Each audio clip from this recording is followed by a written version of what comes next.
Behind me is the largest Canadian passenger ship on the Great Lakes. It normally operates as a ferry between Manitoulin Island and the Bruce Peninsula, but that's just during the summer months. During the winter, it isn't idle, however. There are several crews on board the ship right now doing upgrades and getting the ship ready for its upcoming sailing season. The Owen Sound Transportation Company has invited us on board to see what makes this ship so unique. Welcome aboard the MS Chi-Cheemaun. Welcome. Thank you. This is Kerry Adams, our tour guide for the day. He's the Director of Operations for the Owen Sound Transportation Company, and he knows the Chi-Cheemaun better than most people. He began his sailing career on this very ship back in the 1970s when it was brand new.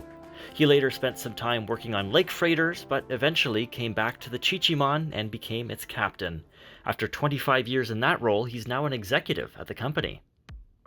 The underbelly of the ship is quite a noisy place, so I'll be doing a lot of voiceovers for this video. Right now, we're standing on the main car deck.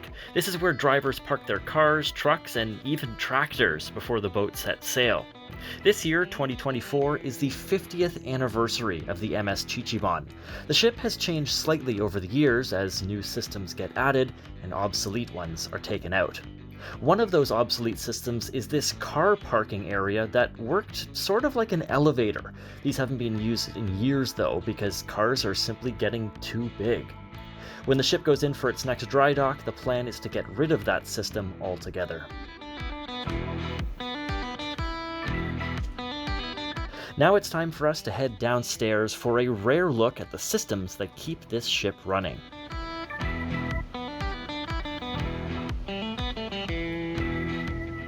We're now entering the main engine room. Down here are 4 Caterpillar inline 6 diesel engines. They're the big yellow units on the right. Each one makes 2,300 horsepower, so if they're all online, that's 9,200 horsepower, or more than 6,700 kilowatts. These turquoise units are air compressors. They help power several systems on the ship, including its air starters for the engines and its whistle. These engines are massive, but the ship only uses 2 of them at a time unless the weather gets really heavy. The Chi-Cheemaun burns about a ton of diesel fuel per hour with just 2 of its engines running, but its tanks are so big that it can go for days without refueling.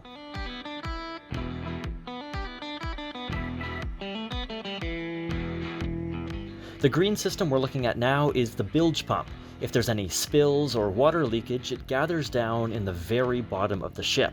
The pumps take that liquid off to oil separators, which help treat the water. After that treatment, there is hardly any oil left, and the water is so clean that it can be pumped right back into Lake Huron. Underneath the ship, there are 7 watertight compartments. This is a watertight door, so this vessel can flood 1 compartment and still maintain positive stability. If we flood 2 compartments, we would still maintain positive stability, but it's not great. The 3rd compartment, then you know what happens. So it might be a song written about it. So that was the main engine room. This is what they call the shaft compartment.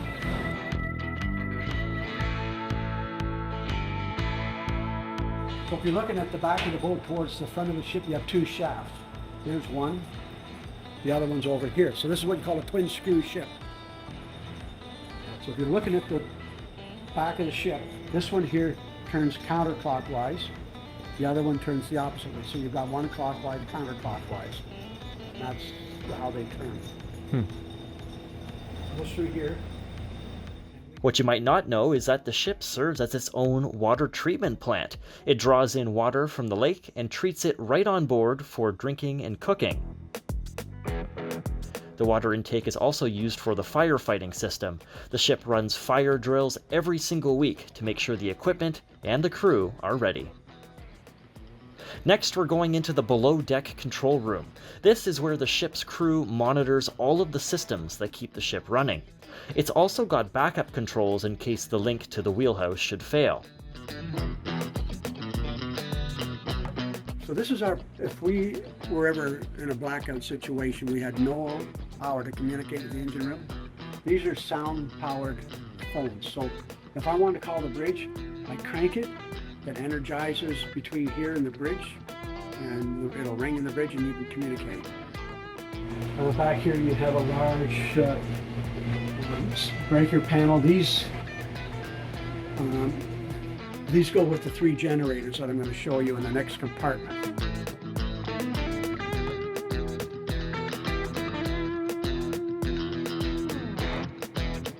This is the generator compartment.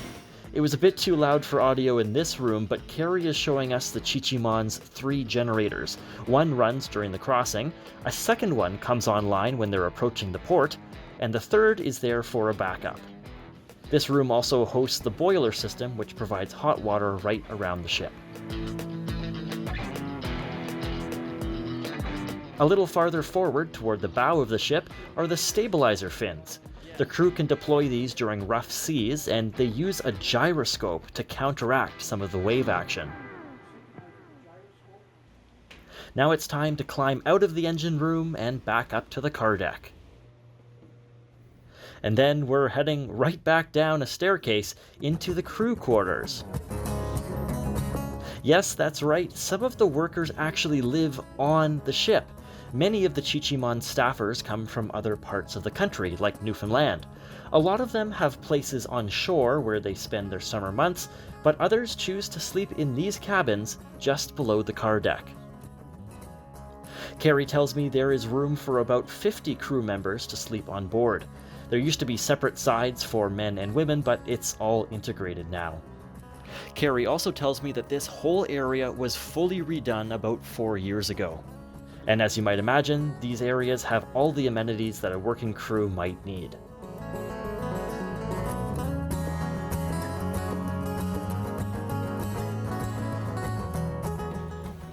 Now we're heading up to see where the ship's officers go when they're off duty.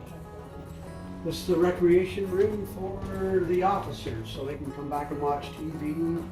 There's a bit of a collection of books. We have a lot of our safety equipment back here too. Those yellow bags, those are full immersion suits. Do you see that mannequin in the corner? It weighs about 150 pounds and it's used for safety drills. It'll get tossed overboard and the crew has to rescue it. This is where I spent 25 years as captain.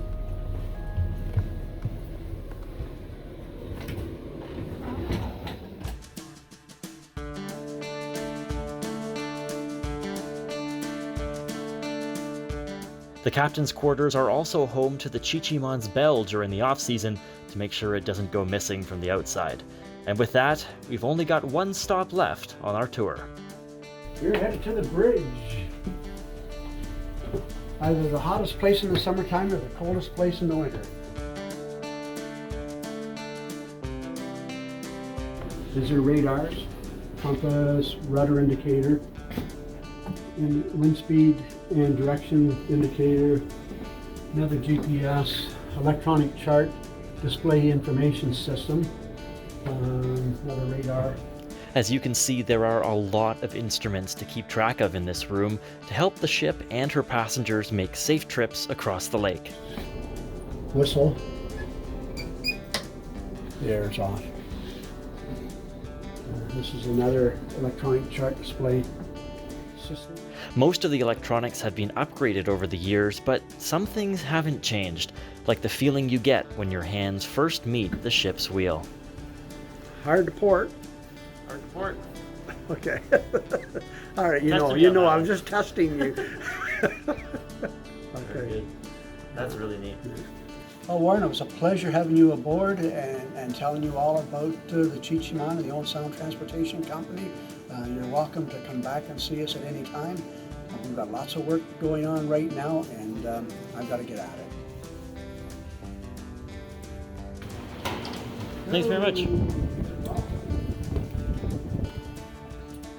I need to give a big thanks to everyone at the Owen Sound Transportation Company who helped make this visit possible. 2024 marks 50 years since the Chi-Cheemaun first entered service, and while this ship is starting to get up in age, you'll still be able to ride it across Georgian Bay for some years to come.